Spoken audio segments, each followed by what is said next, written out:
Este episodio fue creado a partir del inglés utilizando inteligencia artificial. En este episodio de Follow Him.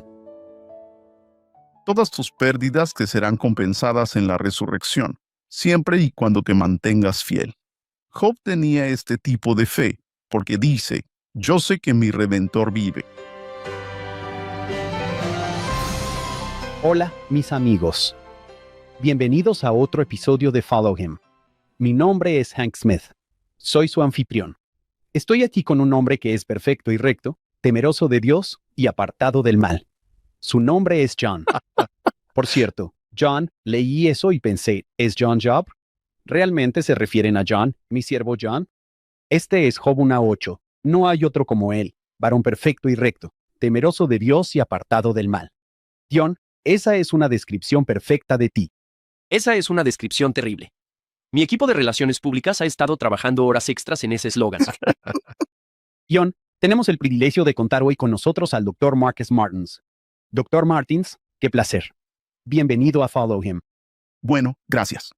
Agradezco estar con ustedes. Gracias por la invitación. Estamos muy emocionados. Esto es un verdadero placer. El libro de Job, de hecho lo mencionas a menudo, John. ¿Te gusta el libro de Job? Dime por qué. Bueno, tantas cosas en el Evangelio tienen sentido, que queremos que todo tenga sentido. Con Job, suceden muchas cosas que no tienen sentido. Él tiene que mantener su fe y superar eso. Y nosotros podemos aprender el mismo tipo de lecciones porque a veces las cosas no tienen sentido, y el Señor tampoco lo explica. Sí. John, literalmente escribiste el libro sobre esto. Escribiste un libro llamado Cuando no tiene sentido. Espero con ansias escuchar esa perspectiva del libro que escribiste. Dr. Martins, háblame sobre el libro de Job. ¿Qué esperas que aprendamos de esto? Espera. Teníamos un trato primero con lo del doctor, ¿verdad? Está bien. Si sigues llamándome doctor, voy a empezar a escribir recetas aquí, ¿de acuerdo? Está bien. Hermano Martins, eso es. Ahí lo tienes, eres nuestro hermano. Eres nuestro hermano. Para mí personalmente, Job es mi amigo, mi compañero. A lo largo de los años, al pasar por algunas de esas experiencias de Getsemaní en la vida, a menudo leía y releía el libro de Job. Es un libro que me dio esperanza porque es exactamente como comienza el libro, donde el Señor reconoce la rectitud de Job y aún así permite que le sucedan cosas muy, muy malas y lo recompensa. Cuando estás en medio de pruebas muy significativas, en esos tiempos y temporadas oscuras en los que nada parece funcionar, en los que los cielos parecen estar cerrados para ti, sientes que tus oraciones no llegan a ninguna parte. Recordar a Job es algo que te brinda esa esperanza. El Señor hizo referencia a Job al hablar con José Smith. Cuando José Smith estaba en uno de los peores momentos de su vida, en la cárcel de Liberty, el Señor dijo, aún no eres como Job. Todavía no eres como Job.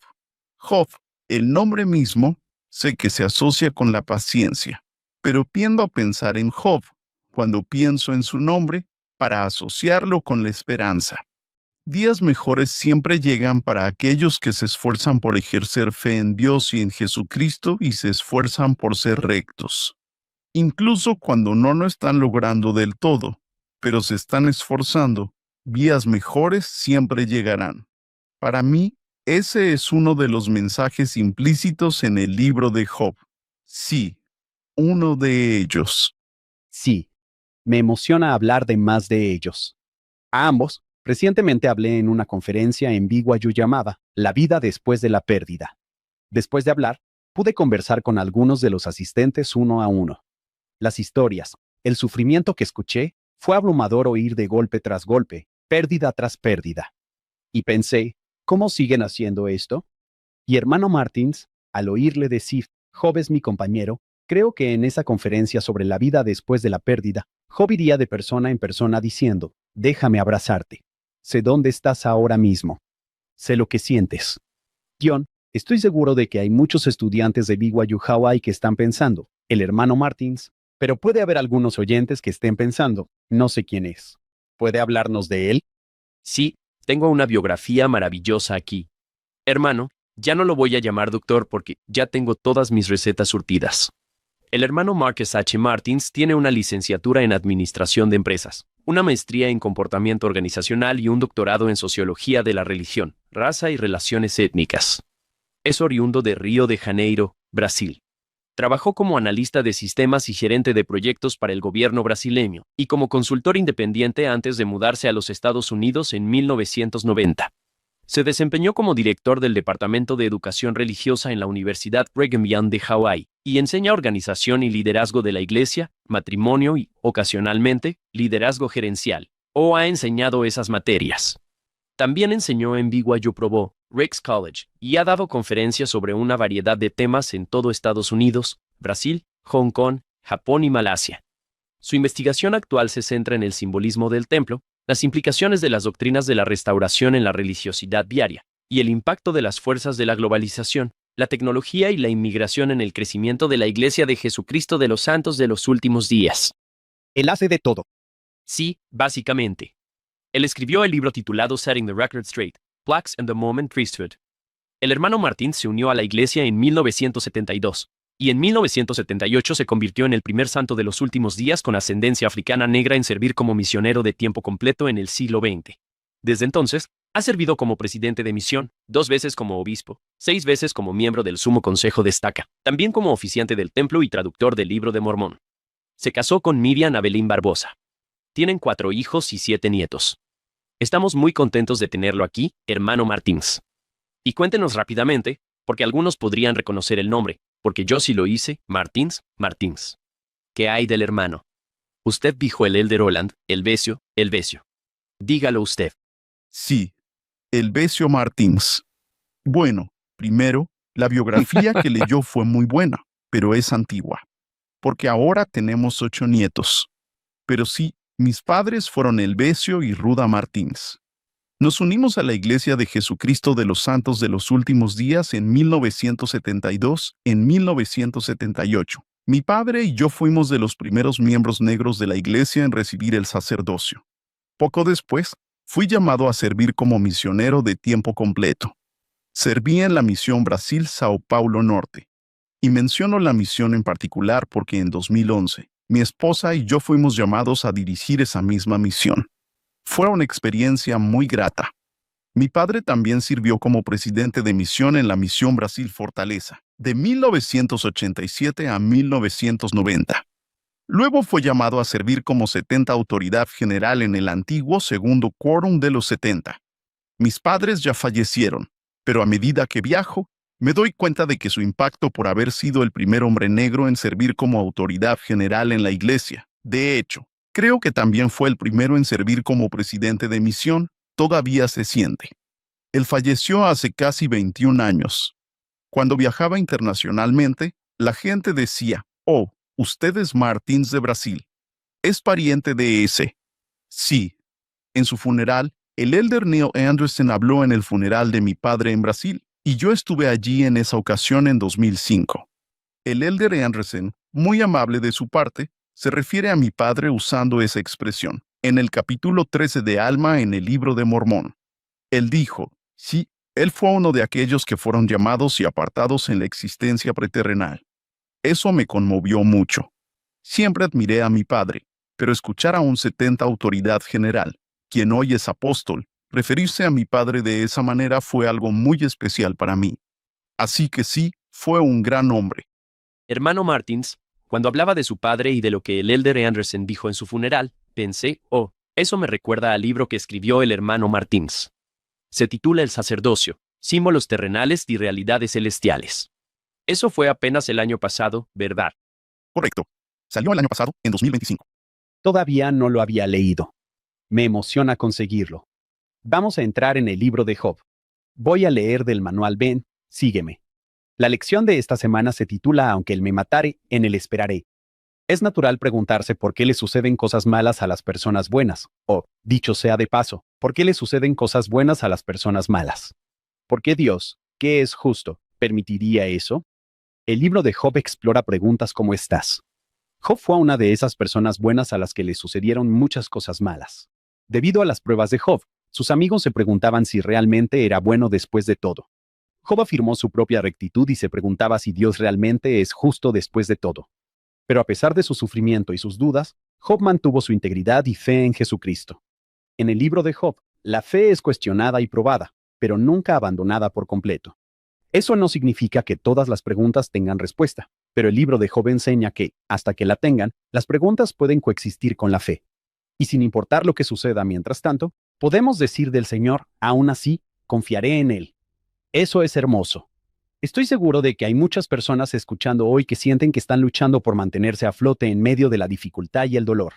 Hoy será un día de respiro. Dicho esto, hermano Martins, ¿por dónde quiere empezar? Simplemente abre el libro de Job. Aquí está la descripción. Un hombre increíblemente rico, con una gran familia y devoto. No solo era devoto por sí mismo, sino que realizaba algunos de los sacrificios prescritos en la ley de Moisés en nombre de sus hijos, diciendo, tal vez hayan cometido algún pecado.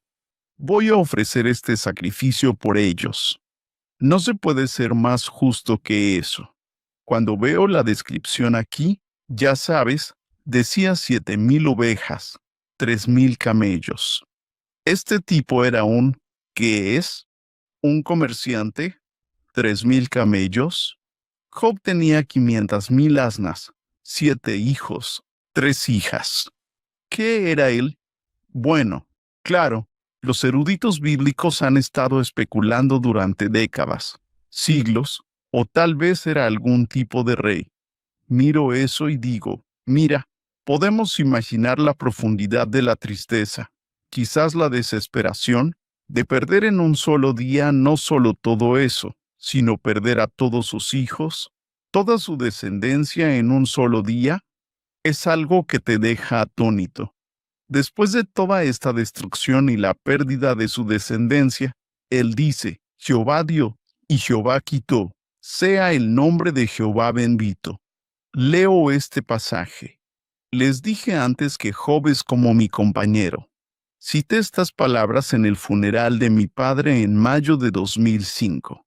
Eso es lo que sentí que el Señor dio, porque había sido una experiencia muy traumática para nosotros. Mi esposa y yo fuimos a Brasil para el 50 aniversario de bodas de mis suegros. Mi suegro falleció repentinamente antes de que llegáramos a Brasil. Luego, 9 días después de su fallecimiento, mi padre también falleció repentinamente. Ambas muertes repentinas, ninguno de los dos estaba enfermo ni nada. Lo que me dio un poco de consuelo, no un consuelo completo, fue que dije, mira, así es como reaccionó Job cuando lo perdió todo. Él dijo, el Señor dio y el Señor quitó. Bendito sea el nombre del Señor. Y pensé, tengo que reunir cada pedacito, cada pequeña pizca de fe que tengo y decir lo mismo. Así que cité eso en el funeral de mi padre. Ah, sí. El libro de Job son 42 capítulos para lidiar con lo que sucede en 6 versículos. Él lo pierde todo en 6 versículos, y los siguientes 42 capítulos son, ¿cómo lidio con esto? ¿Qué piensan los demás de mí porque esto pasó? ¿Cómo me relaciono con Dios debido a esto? Pero vaya, esas pequeñas cosas que dice Job, como acabas de decir, el Señor dio y el Señor quitó. Bendito sea el nombre del Señor. Vaya, qué sabiduría tan condensada justo ahí en un solo versículo. Comencé con eso, la descripción de sus riquezas y su familia, porque ahora mismo tenemos hermanos y hermanas en todo el mundo y amigos en todo el mundo con un dolor terrible. No solo aquellos que enfrentan las consecuencias de las guerras, sino aquellos que enfrentan las pruebas de la vida y las tribulaciones de la vida. ¿Por qué está pasando esto? O tal vez, como dice Job inicialmente, menciona eso maldiciendo el día en que nacieron. Entonces, ¿por qué nací? Y podría ser por dolencias físicas, salud mental o circunstancias de la vida, desempleo o relaciones rotas. Todo tipo de pruebas y vicisitudes de la vida, y la gente está sufriendo. Solía decirles a mis estudiantes en mi antigua clase de organización y liderazgo de la iglesia en BYU, Hawái. Solía decirles, miren, cuando sirvan en un liderazgo en la iglesia, recuerden, no se dejen engañar por las caras sonrientes que ven cuando llegan a la capilla el domingo por la mañana, porque detrás de esas caras sonrientes podría haber grandes tormentas gestándose. Nunca sabes cuándo serás alguien que traiga un poco de bálsamo para aliviar a esa persona. O podrías decir algo y ser como esos supuestos amigos de Job y meter el dedo en la llaga aún más. Eso es algo que siempre tuve presente a lo largo de los años, especialmente cuando servía como obispo. Saben, quiero evitar hacer eso. Desafortunadamente, a veces no lo logré y dije cosas o hice cosas de una manera que no facilitó las cosas para las personas. Pero gracias a Dios, el Señor estaba a cargo. Nuestros corazones están con las personas que sufren en todas partes. Recordamos a nuestro querido amigo Job en todo esto y dijimos, mira, no necesitas perder tu fe, ni perder tu rectitud, ni perder tu discipulado en Cristo debido al sufrimiento. Ten esperanza, porque vendrán días mejores. Hace poco tuve la oportunidad de conocer a True Russell. Apuesto a que ambos recuerdan que el Elder Holland habló de él en la conferencia general cuando contó cómo Troy atropelló accidentalmente a su hijo de 9 años, y cómo ese hijo, Austin, falleció. Lo que no sabía cuando hablé con Troy es que ese no fue el final de sus dificultades. Poco tiempo después, su esposa, Dade, tuvo un choque frontal con un conductor ebrio que iba en sentido contrario por la autopista. Durante la cirugía para ayudarla, los médicos le perforaron el intestino, lo que le ha causado años de dificultades y problemas con los que todavía lidia hasta el día de hoy. Ahora estoy citando otro discurso del Elder Holland donde vuelve a hablar de esta increíble familia. Aquí están ellos, fieles, definitivamente han pasado por momentos difíciles. Han tenido días oscuros ofreciendo perdón al conductor, pero todavía tienen que lidiar día tras día con problemas médicos. Y luego, por supuesto, el dolor por el hijo que perdieron. Esto es algo que el Elder Holland dijo justo al final de este devocional. Él dice, en momentos de sufrimiento y dolor, la tentación puede ser que amar. ¿Por qué a mí? ¿Por qué a nosotros? ¿Por qué otra vez? ¿O realmente se preocupa Dios por mí? Aunque el Elder Holland nunca ha escuchado a los Russell hacer esas preguntas, ellos no serían los primeros en hacerlo. El profeta José Smith preguntó, «Oh Dios, ¿dónde estás?» E incluso el Salvador, mientras espiaba los pecados del mundo, se preguntó si había sido abandonado. El Elder Holland continúa, «Estad quietos y conoced que yo soy Dios». Así que, cuando estés siendo golpeado en el yunque de la adversidad, cuando tu alma esté siendo refinada con lecciones severas que quizás no se puedan aprender de ninguna otra manera, no te rindas y huyas. No abandones el barco. No levantes el puño contra tu obispo, tu presidente de misión o contra Dios. Por favor, quédate con la única ayuda y fortaleza que puede socorrerte en ese momento doloroso. Cuando tropieces en la carrera de la vida, no te alejes arrastrándote del mismo médico que está allí infaliblemente para tratar tus heridas, levantarte y ayudarte a terminar la carrera. Aquí es donde la fe realmente debe significar algo, o de lo contrario no es fe en absoluto.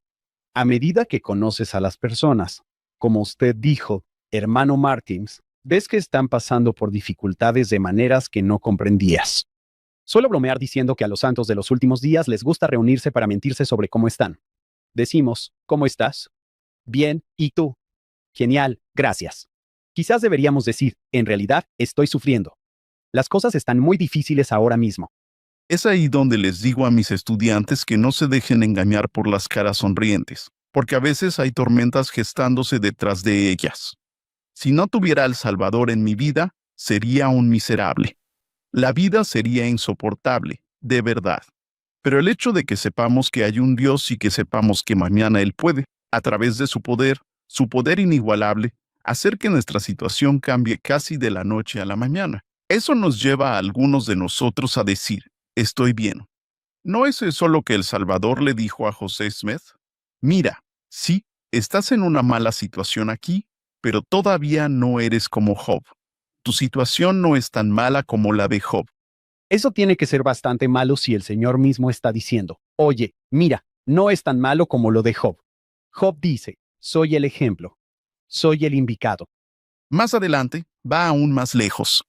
Así que él tuvo al Hijo del Hombre que descendió por debajo de todas estas cosas. ¿Eres tú mayor que él? Hermano Martins, mientras he enseñado la Biblia, ocasionalmente un estudiante pregunta algo sobre por qué Dios y Satanás están teniendo esta conversación al principio de Job. ¿Cómo abordamos eso? Esta historia es de un género un poco diferente, si entiendo eso correctamente. Sí, eso es algo que desconcierta a la gente.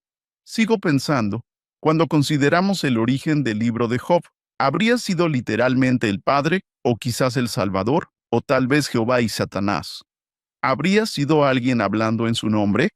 Solía recordarles a mis estudiantes, miren, tengan muy presente, digamos, esta expresión en el nombre de Jesucristo. Actuar en su nombre significa que estás actuando en su representación, en su lugar. Hasta que obtengamos más información sobre el origen de este libro, entonces no me aventuraría a especular. No sabemos lo suficiente sobre ese reino donde Dios vive y se mueve. No sabemos lo suficiente sobre la jerarquía, la estructura organizacional. ¿Qué es un querubín? ¿Qué es un serafín? ¿Qué son los arcángeles? ¿Qué son las potestades? ¿Qué son las dominaciones? ¿Qué son todas estas cosas? ¿Son todos estos llamamientos? ¿Quién ocupa esos llamamientos? Todavía falta mucho, pero el trabajo del libro, viéndolo en perspectiva, es una obra literaria, poética. Me pregunto si hay algún tipo de metáfora ocurriendo aquí. Tiendo a no preocuparme demasiado por el diálogo. ¿Cómo podría Dios estar hablando con Satanás? No me preocupo demasiado por eso. No sabemos lo suficiente como para enfocarnos realmente en eso. Así que prefiero enfocarme en, bueno, veamos qué pasa después y cuáles son las lecciones para el discipulado. Es literatura sapiencial, poesía dramática. Un autor, no sé si alguno de ustedes ha oído hablar de él, su nombre es Víctor Hugo. Ha escrito algunas cosas buenas. Él dijo, el libro de Job es quizás la mayor obra maestra de la mente humana. Es todo un respaldo de parte de todo un autor. ¿Qué le pasa a Job después? Digo, solo en el capítulo 1, la pérdida es increíble. Es tan rápido, como dijiste. Bueno, luego tenemos la pérdida y después tenemos la salud. Esto es lo que enfrentan muchos de nuestros hermanos y hermanas en todo el mundo. No he perdido mi hogar. No he perdido a mi familia. Pero vaya, tengo esta enfermedad crónica y siento dolor constantemente. O quizás tengo un desafío mayor al ver a un ser querido enfrentando esos desafíos. ¿Puedes imaginar la pérdida de alguien que tiene a su querido cónyuge sufriendo de Alzheimer y que ya no te reconoce? Hay tanto en términos de dolor que ni siquiera llega al nivel de estar afligido por una enfermedad. No, simplemente estoy viendo a alguien muy cercano a mí, a quien amo, enfrentando algo que me duele profundamente. Incluso aquí, Job no murmura. Él no pierde su integridad. De hecho, dice aquí, el Señor mismo dice, todavía mantiene firme su integridad. Tenemos la pérdida de riqueza, la pérdida de seres queridos, ahora la pérdida de la salud. Y luego parece que su esposa incluso dice, maldice a Dios y muérete. Maldice a Dios y muérete. O sea, ríndete. Su respuesta es algo que podría ser una declaración que muchos de nosotros podríamos mirar y decir, ¿sería capaz de decir eso? Cuando él dice, ¿qué? ¿Recibiremos el bien de la mano de Dios y no recibiremos el mal? ¿Cuántos de nosotros decimos seria y honestamente, si recibo tantas bendiciones, ¿por qué no recibir algunas pruebas ahora? Está bien. Es fácil teorizar, hacer hipótesis al respecto, pero si estás en la situación real, el relato de esta etapa en la vida de Job es tan impactante que los eruditos bíblicos, ya sabes, durante mucho tiempo han estado diciendo, bueno, no, esto es probablemente una obra de ficción. No puede ser que alguien sea así. Pero gracias a Dios por la restauración de la plenitud del Evangelio de Jesucristo. Porque, de nuevo, No podemos leer el libro de Job sin recordar lo que el Señor le dijo al profeta José Smith. Ya sabes, tenemos que volver atrás y decir, mira, el Salvador, el Señor se refirió a Job. Si Él se refirió a Job, no importa si esto es una obra de poesía aquí. La historia es verdadera. El personaje es real. Él existió y pasó por pruebas tremendas, y aún así mantuvo su integridad, mantuvo su fe, mantuvo su discipulado en Jesucristo hasta el punto en que más tarde incluso da testimonio. Él dice, aunque Él me mate, aunque me quite la vida, aún así confiaré en Él. Me encanta que el Señor le dijera eso al profeta José Smith. Aún no eres como Job. Tus amigos están a tu lado. Ahí es donde, como acaba de decir hermano Martins, al principio sus amigos son excelentes. Simplemente se sientan con él. Es un gran consuelo que alguien te diga, estoy aquí. Luego empiezan a intentar explicarlo, y ahí es cuando todo se va al traste. Sí, entonces abre la boca. Entonces abren la boca y dicen, bueno, tal vez Dios está haciendo esto, o tal vez Dios está haciendo esto, o tal vez Dios está haciendo esto. Cuando el Señor le dice a José, tus amigos están a tu lado, ves lo bueno que es tener amigos cuando estás sufriendo, alguien que no intenta explicarlo, sino que simplemente puede estar contigo. Hablemos de eso por un minuto. ¿Qué hay en nosotros como hijos de Dios? Nos necesitamos unos a otros todo el tiempo, pero especialmente en estos tiempos difíciles, el Señor nos ha mandado llorar con los que lloran, consolar a los que necesitan de consuelo, sobrellevar las cargas los unos de los otros.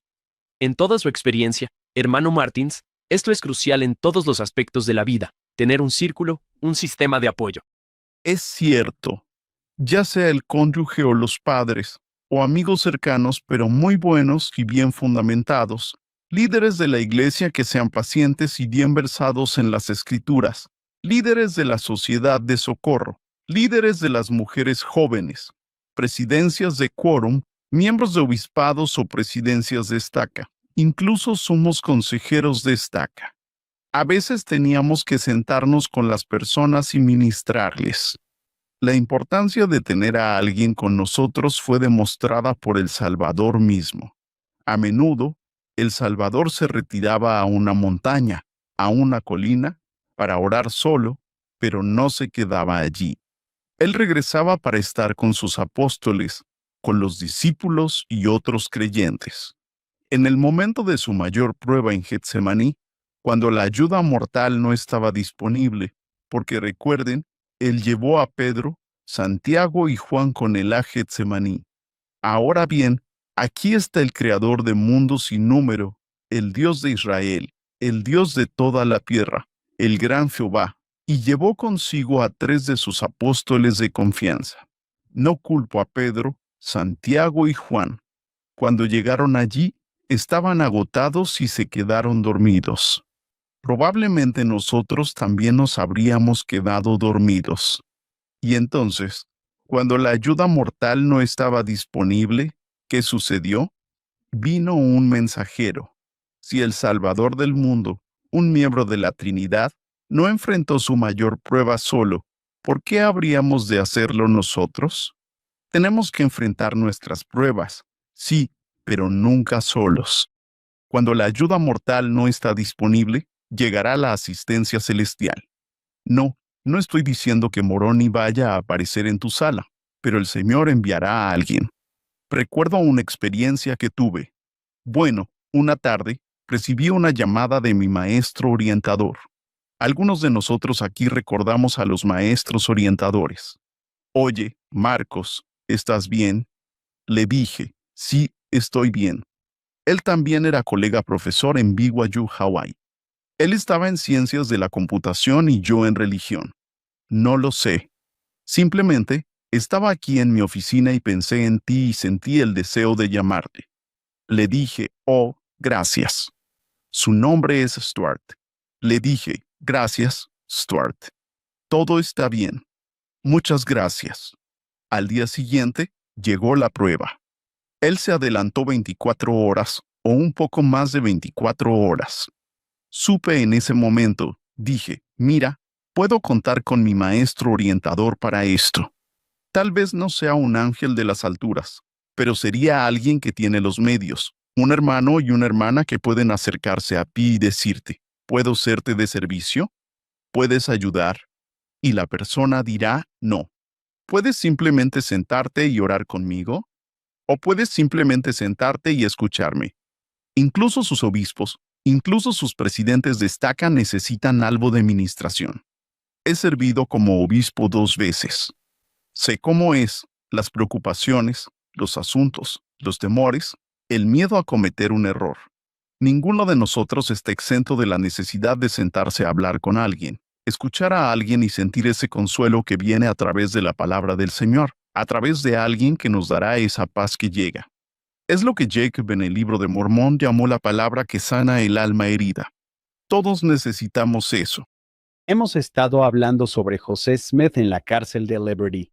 Quiero leerles algo que él dijo. Él escribe una serie de cartas que terminan siendo las secciones 121, 122, 123, pero hay partes de esas cartas que no llegaron a incluirse en esas secciones. Quiero leerles una parte de esto. Él dice, recibimos algunas cartas anoche, una de Emma, una de Don Carlos y una del obispo Partridge, todas ellas destilando un espíritu amable y consolador. Habíamos pasado mucho tiempo sin noticias, y cuando leímos esas cartas, fueron para nuestras almas como el aire suave que refresca. Aquellos que no han estado encerrados entre los muros de una prisión sin causa ni provocación apenas pueden tener idea. Escuchen esto, de cuán dulce es la voz de un amigo.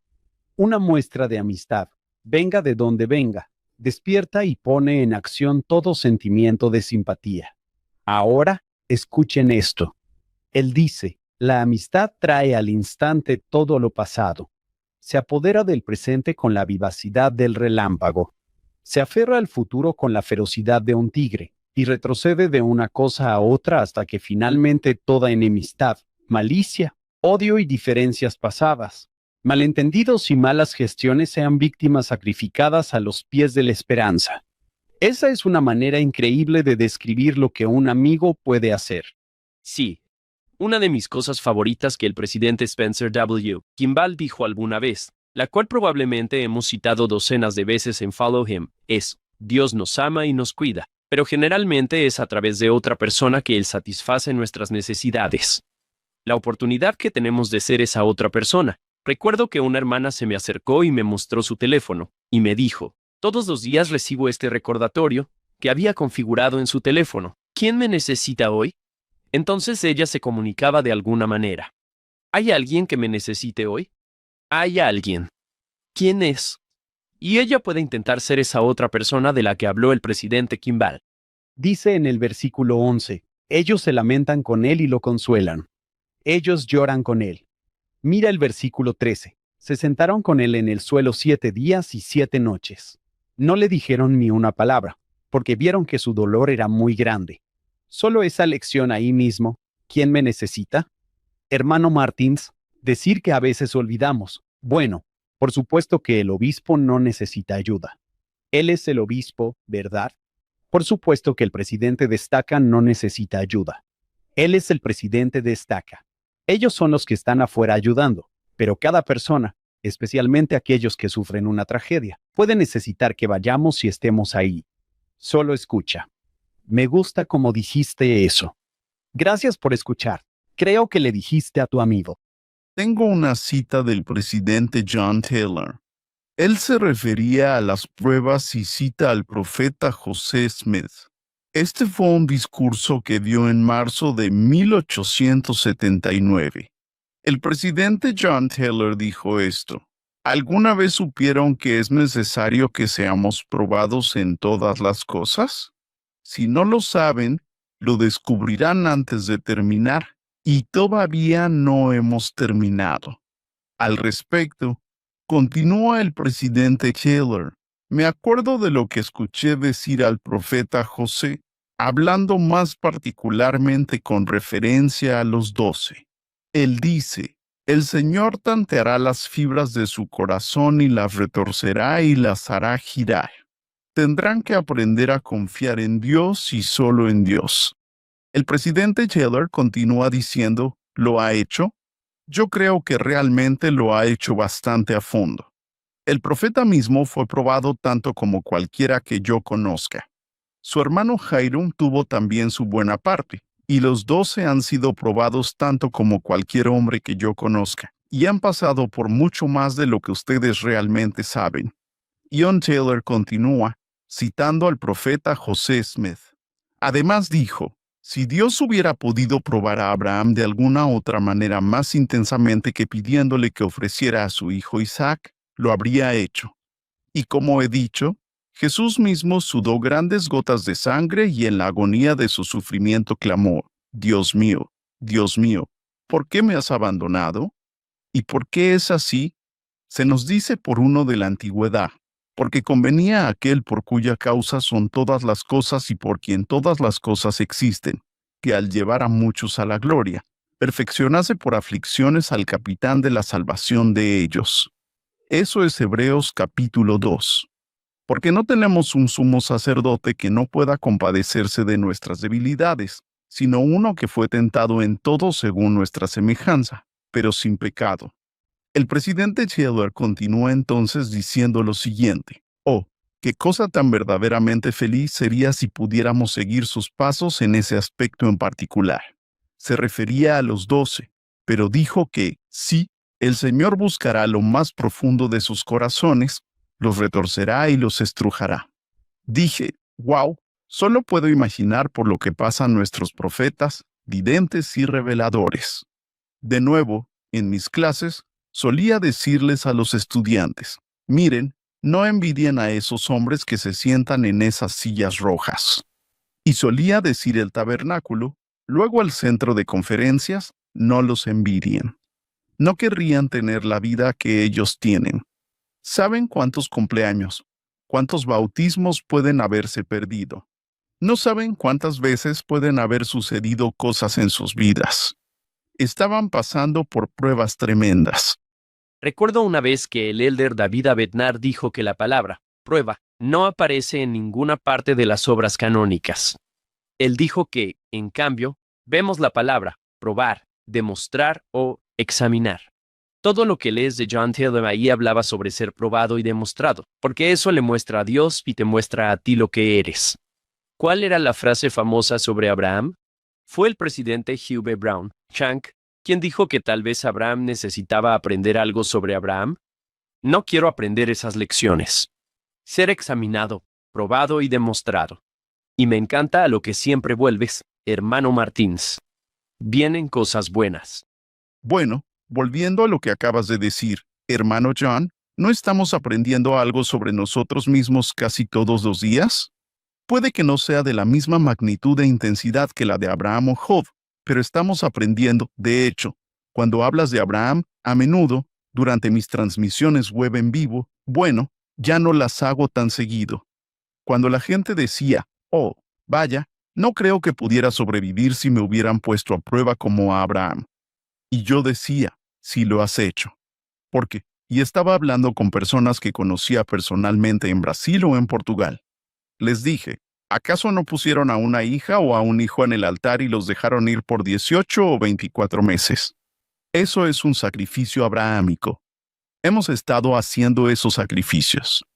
No con la misma intensidad, no con la misma magnitud, pero hemos estado haciendo esos sacrificios. Oh, sí, los hemos hecho. Y estamos aprendiendo algo sobre nosotros mismos en el proceso.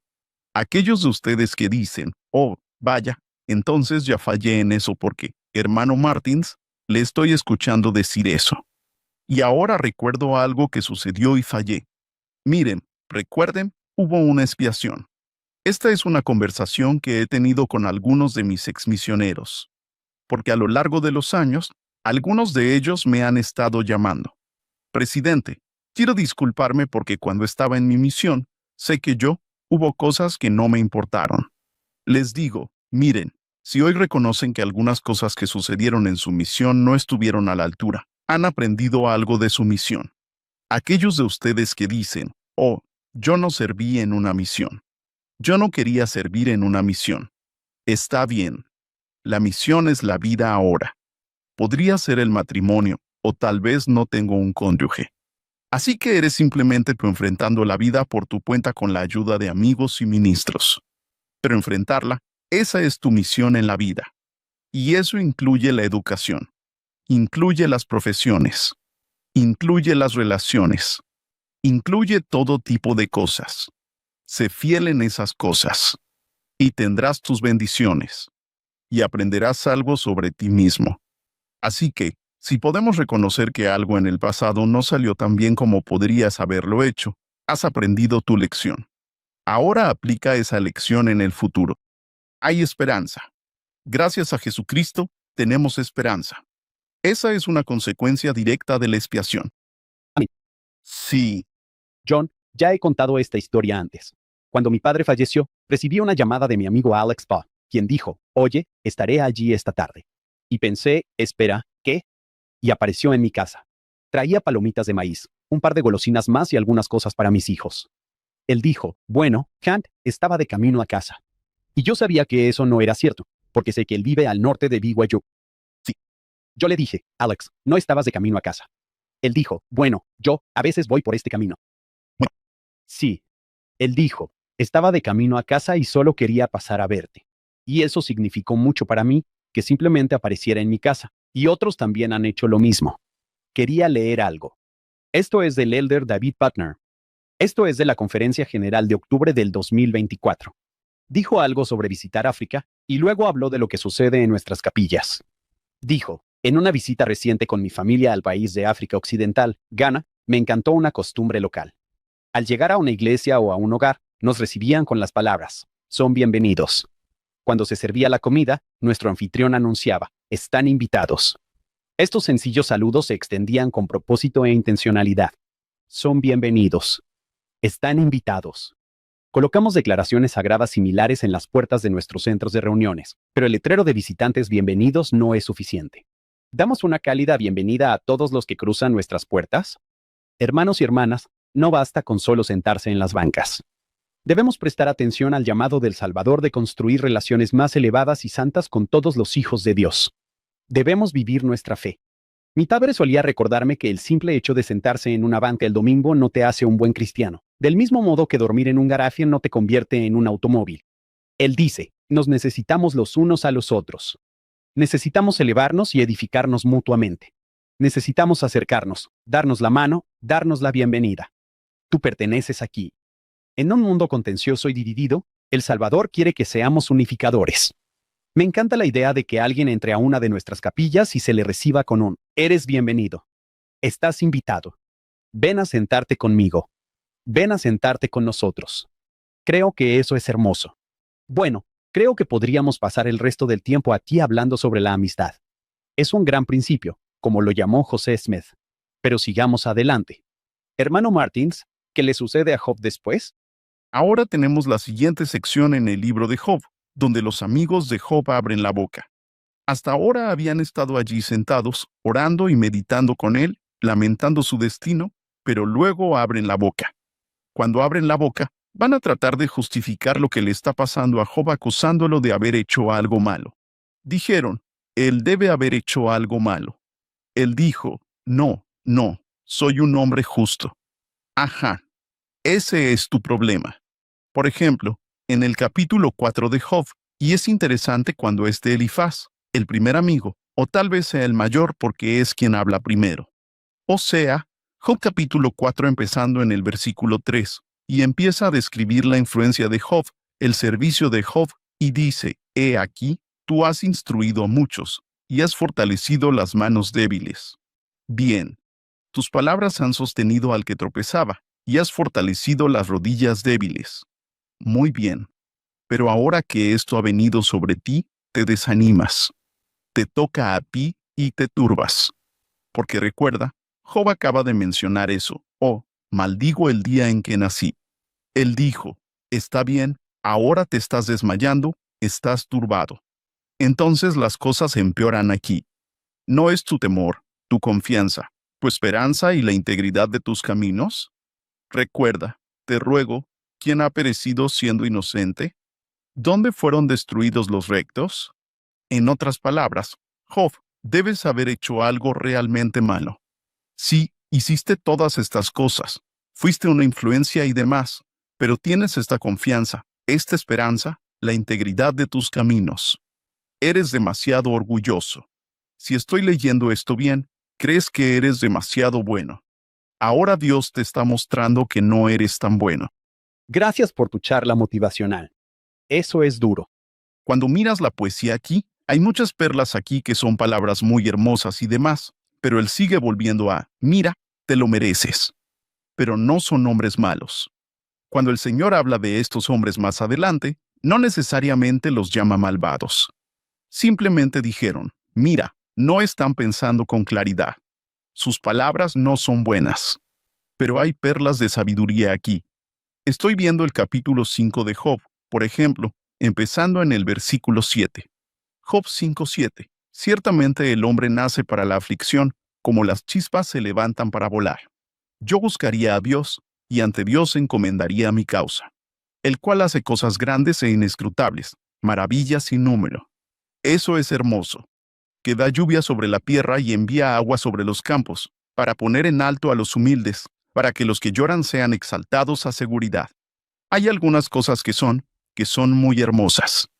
Continuando, por ejemplo, él habla sobre lo que Dios hace con los malvados, y luego regresa a los justos en el capítulo 5, comenzando ahora en el versículo 15.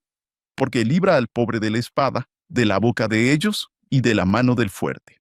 Así el pobre tiene esperanza, y la iniquidad cerrará su boca. He aquí, bienaventurado es el hombre a quien Dios corrige. Por tanto, no menosprecies la disciplina del Todopoderoso. Bien, ahora, de nuevo, palabras hermosas, pero otra vez, él vuelve a, bienaventurado es el hombre a quien Dios corrige. Él está diciendo, mira, eres tú, Job. Eres tú. Estás siendo corregido. No menosprecies la disciplina del Todopoderoso. Estás siendo disciplinado. Esto es un castigo. Palabras hermosas, ¿de acuerdo? Si las tomas y las pones en un discurso de la reunión sacramental, va a quedar muy bien. Pero están siendo entremezcladas ahí con algunas cosas que él está lanzando a la cara a Job. ¿qué dijo una vez el Elder Holland? A veces alguien se está ahogando, y remamos con nuestra barca hasta ellos y los golpeamos con uno de los remos, ¿verdad? Me gusta lo que dijo, hermano Martins. Estaban tratando de razonar esto. Lean el versículo 7 de Job 4. ¿Quién ha perecido siendo inocente, o dónde fueron exterminados los justos? Ustedes son los doctores. Existe algo llamado la ley de retribución. Si hacen lo correcto, serán bendecidos. Si no lo hacen, serán maldecidos. Pero a veces pensamos que eso llega de inmediato. Recuerdo al Elder Christopherson hablando sobre la máquina expendedora cósmica. Si hago esto, sale algo bueno. Están viendo la vida de forma equivocada, como una máquina expendedora cósmica, y diciendo, Job, debes haber hecho algo malo o esto no estaría pasando. Pero hay una a la larga en algún lugar de todo esto. Las cosas saldrán bien algún día al final, tal vez incluso en la próxima vida, ¿sabes? Porque están tratando de darle sentido ahora mismo a esto, como si fuera una máquina expendedora cósmica. ¿No es ese el razonamiento que llevó a esas pseudoexplicaciones para la introducción de la prohibición del sacerdocio en el siglo XIX? Si no pueden tener el sacerdocio, debe haber alguna razón. Y si no podemos encontrar una razón aquí, entonces debe haber sido algo que hicieron en la preexistencia. Ese es el razonamiento de Elifaz, tal cual el primer amigo de Job. Y entonces eso llevó a, bueno, ¿qué habría sido eso? Entonces alguien especuló, bueno, si se te está negando cierto privilegio, debe ser que, bueno, entonces no eres tan fiel. ¿Qué tal si la persona reza? ¿La persona cree en Dios? O creen ahora, pero no creían entonces, aunque sabemos muy poco sobre la preexistencia porque no recordamos. Así que solo sabemos lo que encontramos en la doctrina y las enseñanzas de los profetas, pero no recordamos quiénes éramos, qué hicimos, ni qué hizo nadie más. Sabemos que, sí, hubo un concilio en los cielos. Estuvimos allí como espíritus. Se presentó el plan del Padre Celestial. El Salvador fue elegido. Recibimos las preordenaciones, pero no sabemos mucho más. Soy muy cauteloso con esto, y no estoy señalando a nadie aquí, porque durante varios años creí en esas cosas. Enseñé esas ideas hasta el momento en que empecé a decir, un momento. Algunas de estas cosas no tienen sentido. Eso me llevó a escribir ese libro, John, que mencionaste. Entonces, hoy en día, con los recursos que tenemos en el sitio web de la iglesia, como el ensayo sobre la raza y el sacerdocio, pues, sí, mi libro es una pequeñez comparado con lo que tenemos en el sitio web de la iglesia. Pero yo veo esto y digo, sí, bueno, si esto te está pasando a ti, debe haber sido algo que hiciste. Y si no lo hiciste en esta vida, entonces lo hiciste en la vida anterior. Lo hiciste en él, en el reino preterrenal. Es un claro ejemplo de la lógica de Elifaz aquí. Si esto te está pasando a ti, debes estar equivocado. ¡Qué gran aplicación! La lógica de Elifaz, que persistió durante mucho tiempo. Creo que esa idea de que debes haber hecho algo, nadie en el mundo cuenta esta historia mejor que Hank Smith, pero en Juan capítulo 9, ¿qué sucede? Al salir del templo, aquí hay un hombre que nació ciego. ¿Quién pecó? ¿Él o sus padres para que naciera ciego? Alguien tiene que haber pecado si hay una prueba aquí. Y todavía tienen esa mentalidad. ¿Cuál es la respuesta de Jesús? Ni él pecó, ni sus padres, sino que las obras de Dios se manifiesten en él. No lo sé. Tú la cuentas mejor que yo, Hank. ¿Qué sucede?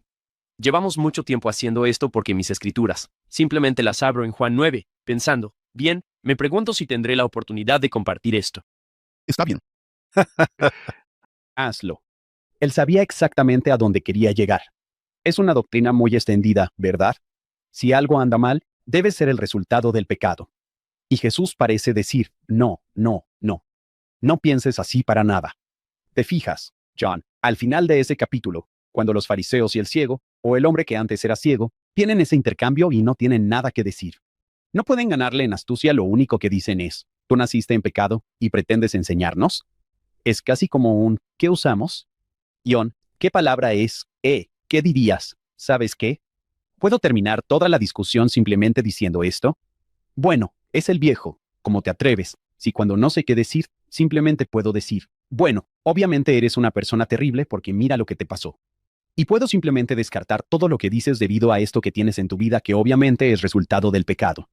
Hermano Martins, ese ejemplo que dio sobre la prohibición del sacerdocio y Elifaz aquí, creo que es una aplicación hermosa, donde por alguna razón, como seres humanos, no nos gusta el silencio sobre algo.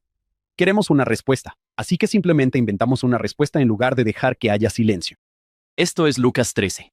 En aquel tiempo, algunos que estaban allí le contaron acerca de los Galileos, cuya sangre Pilato había mezclado con sus sacrificios. Y respondiendo Jesús, les dijo, ¿pensáis que estos Galileos, porque padecieron tales cosas, eran más pecadores que todos los Galileos? Os digo, no, antes si no os arrepentís, todos pereceréis igualmente.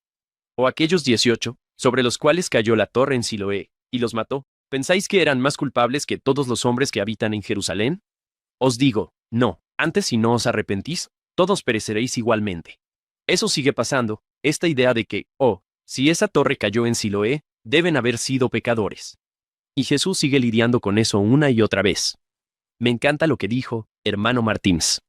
Esos líderes de la iglesia que están sentados allá arriba en las sillas rojas, a veces uno se entera de sus pruebas, de que pierden a sus cónyuges y cosas así. Ellos tampoco son inmunes a que les pasen todo tipo de cosas. Es cierto. Recuerdo una entrevista con el presidente Russell M. Nelson. Se tomó el tiempo para conversar al extender un llamamiento, y solo después se supo que una de sus hijas había fallecido ese mismo día. Y sin embargo, ahí estaba él, brindándoles atención y amor como si nada hubiera pasado. Y vaya, qué cosa tan terrible estaba ocurriendo dentro de él, y aún así estaba cumpliendo con su deber, cosas que suceden en sus vidas. Recordamos al elder Bruce R.M.C. Conti, al elder Neil A. Maxwell en particular, quien hizo muy pública su lucha contra el cáncer. Y dije, sí, recuerdo que él hablaba de eso. Dije, sí, esos momentos aterradores en medio de la noche. Ellos lo saben. Ellos saben lo que está pasando porque ellos mismos lo sienten. Voy a esforzarme más por no ser como Elifaz aquí y tratar de dar razones de las que no tengo ni idea. Sí, a veces puede ser hiriente decir, bueno, tal vez Dios los necesitaba, para tratar de decir algo. No, solo rodéalo con tu brazo y guarda silencio. Los primeros 7 días, los amigos de Job fueron increíbles. Creo, John, que podemos decir cosas hirientes. Recuerdo una vez que un padre joven murió y alguien dijo, bueno, es necesario para una obra mayor. Y los niños pensaron, ¿acaso no soy yo una obra importante? ¿No es ser mi papá una obra importante? Creo que ambos tienen razón. No especules sobre por qué sucedió algo. Solo estate ahí, Alguno de nosotros diría, ¿sabes, Abinadab, si tan solo hubieras tenido más fe? Nunca he escuchado esa. O sea, ese es un gran ejemplo. Abinadab hizo todo bien y aún así sufrió. Amamos a Abinadab. Él hizo todo bien y sufrió una muerte horrible. Podría ser que la gente esperaba, bueno, ya que él era un profeta, que sería como Sadrach, Mesach y Abed-Nego, ¿sabes? Y que por lo tanto sería preservado de las llamas. Recuerdo una temporada en particular en mi vida en la que estaba pasando por una temporada de grandes pruebas. Esto fue hace unos 30 años. Y recuerdo leer y releer el libro de Job. Lo leí incontables veces. Perdí la cuenta de cuántas veces leí el libro completo. Lo que me llamó la atención fue precisamente algo que acabas de mencionar. Dije, cuando el Señor finalmente le habla a Job, no explicó por qué sucedieron esas cosas. Recuerdo aquí un artículo que el hermano John Welch escribió sobre el libro de Job. Él dijo, sí, es como una instrucción que da el Señor, donde él habla de sus creaciones y sus obras y demás, y le pregunta a Job, ¿dónde estabas tú cuando yo estaba haciendo esto y aquello? Pero no da explicaciones, lo cual significa que hay algunas cosas que, incluso si habláramos con el Señor cara a cara en esta vida, aún así no tendríamos respuestas, tal como Job no tuvo una respuesta. Probablemente hay cosas que solo descubriremos al otro lado del velo, tal vez cuando podamos ver las cosas con una perspectiva verdadera, perfecta y eterna. Cuando intentamos crear respuestas donde no las hay, podemos causar más daño, porque cuando decimos algo como lo que dice Elifaz, que es, oh, debes haber hecho algo malo. Bueno, si un niño escucha eso y algo malo sucede en su vida, su primera pregunta es, bueno, ¿qué hice mal? Aún así, los santos de los últimos días, incluyéndome a mí, pasaremos por situaciones. ¿Qué hice mal? ¿Por qué me castigarías de esta manera? Y creo que el Señor, hoy en día, haría lo que hizo en el capítulo 9 de Juan. No, nadie pecó. ¿Todos sus amigos hacen esto? Bueno, desafortunadamente, sí. Los tres, y luego aparece el cuarto al final. Dije, sí, todos ellos están pasando por estas acusaciones y justificaciones. Estaban unidos en esta mentalidad de que, es como decir, sabes, Job, tiene que ser tu culpa porque Dios no permitiría que esto le pase a un hombre justo. Tal vez sean sus propios miedos también. A veces, cuando pensamos que no me va a pasar a mí porque soy justo, ¿verdad? Así que, al afirmar que tú no lo eres, me siento un poco más seguro sobre mi propio futuro. Supongo que esto sería en un punto en el que ya habremos sido suficientemente enseñados al otro lado del velo y tendremos esa perspectiva eterna perfecta de las cosas. Descubriremos que no podríamos haber sido más bendecidos si esas cosas no hubieran sucedido. Nuestro viaje hacia la exaltación no habría sido mejor, ni más productivo, ni más eficaz. Eso es lo que vamos a reconocer algún día. Hay cosas que suceden aquí que el Señor simplemente no puede explicarnos. Y el libro de Job trata sobre esto. Las cosas suceden, Dios aparece y no explica. Hermano Martins, usted piensa como el presidente Uchtdorf. Él dice que, a menudo, los valles profundos de nuestro presente solo se entenderán al mirar hacia atrás desde las montañas de la experiencia futura. A menudo no podemos ver la mano del Señor en nuestras vidas hasta mucho después de que las pruebas hayan pasado. Y luego, la tercera, a menudo los momentos más difíciles de nuestras vidas son esenciales para formar los cimientos de nuestro carácter y allanar el camino hacia futuras oportunidades, comprensión y felicidad. Así que un día verás. Pero creo que tienes razón. El Señor casi no puede mostrártelo ahora. No lo entenderías desde tu perspectiva. Absolutamente no lo entenderías. Eso también me trae a la mente un testimonio del profeta José Smith donde dijo, todas sus pérdidas le serán compensadas en la resurrección, siempre que permanezcan fieles. Por la visión del Todopoderoso lo he visto. Me encantan estas palabras, especialmente para aquellos hermanos y hermanas y amigos que ahora nos están viendo o escuchando. Todas sus pérdidas les serán compensadas en la resurrección, siempre que permanezcan fieles. Y observen lo perspicaz que es José. Él dice, por la visión del Todopoderoso lo he visto. Esas palabras, esto trae un consuelo tremendo, tremendo.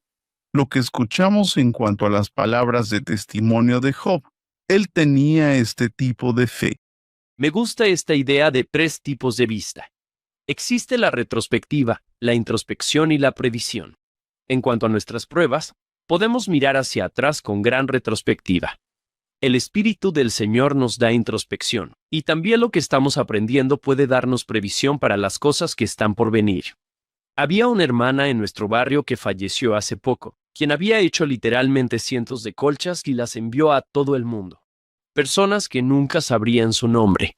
Wendy Watnick hizo estas colchas para cientos de personas. Le encantaba hacer colchas y servía a la gente.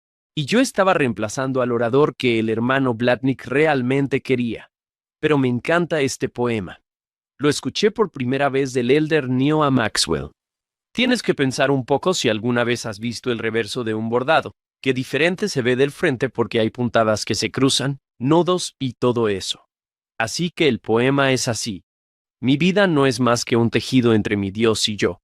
Yo no elijo los colores. Él trabaja constantemente. A menudo teje tristeza, y yo en mi orgullo insensato olvido. Él ve la parte superior y yo la parte inferior. No hasta que el telar esté en silencio y la lanzadera deje de volar. Eso es en la próxima vida.